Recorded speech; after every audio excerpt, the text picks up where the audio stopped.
Nagulat at muling napausisa ang publiko matapos kumalat ang balitang magkakasamang nag-dinner sina Kim Chiu, Paulo Avellino, Jericho Rosales at Janine Gutierrez sa isang pribadong pagtitipon.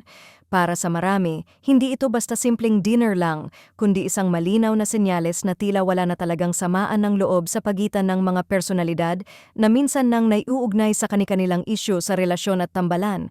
Sa isang iglap, muling nabuhay ang mga alaala ng nakaraan, lalo na para sa mga fans na minsang umasa at naniwalang may patutunguhan ang umano'y espesyal na ugnayan nina Paulo Avellino at Janine Gutierrez noon. Ayon sa mga nakasaksi, maayos at magaan ang samahan ng lahat sa nasabing dinner. Walang bakas ng awkwardness o tensyon, bagkus ay puno raw ito ng tawanan at kwentuhan. Para sa maraming netizens, malinaw na indikasyon ito na lahat ay naka-move on na at mas piniling pairalin ang respeto at pagiging propesyonal.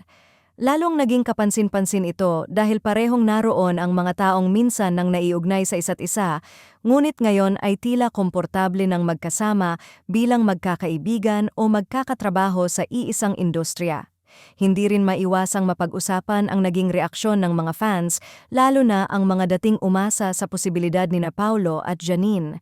Matatanda ang noon ay marami ang kinilig at naniwala na may something sa pagitan ng dalawa, lalo na nang madalas silang makita sa parehong proyekto at events. Ngunit sa paglipas ng panahon, naging malinaw na hindi lahat ng magandang chemistry ay nauuwi sa totoong relasyon. Ang nasabing dinner ay tila nagsilbing tahimik, ngunit malinaw na pahayag na ang mga kwento ng nakaraan ay tapos na at wala nang dapat balikan pa. Para naman kina Kim Chiu at Paulo Avellino na matagal ding naging sentro ng intriga at espekulasyon, ang kanilang presensya sa parehong dinner ay lalong nagpatibay sa paniniwala ng ilan na maayos at mahinahon ang takbo ng kanilang relasyon, anumang estado ito ngayon. Wala mang direktang pahayag, ang pagiging relaxed at bukas nila sa ganitong mga social gathering ay